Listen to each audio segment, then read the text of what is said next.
right, good evening and welcome to Capital Account here in Washington, D.C. I'm Lauren Lister, and tonight, Switzerland, the biggest haven for offshore wealth. Or is it? Swiss banks are reportedly likely to pay billions of dollars and hand over the names of thousands of Americans who have secret accounts there. It's to settle a U.S. probe of overseas tax evasion. Is the U.S. getting desperate to fill its dwindling coffers? Just what's going on here?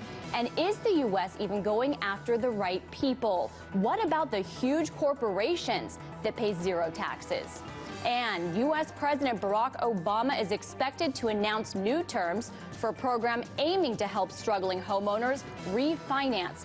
Past precedent, though, casts doubt on just how well it will work, and how many Americans it would help is uncertain. Up to 30% of homeowners are underwater on their mortgages. And while millions face foreclosure across the country, some American elite are shelling out up to $200,000 for playhouses for their kids. We're not kidding. Let's get to the Capital Account.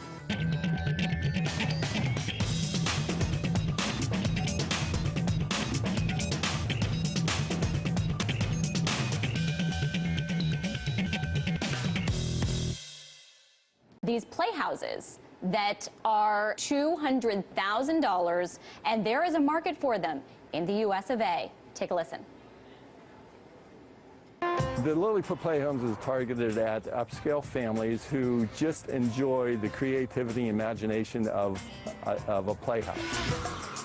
Inside we have simulated hardwood floors, we have sometimes electricity, air conditioning, we have lighting naturally, simulated fireplaces, not real fireplaces, but just simulated. I mean, come on. We know inequality in this country is bad, but every time I see something like this, as millions of people are being foreclosed on, it's just like, maybe they could go live in them.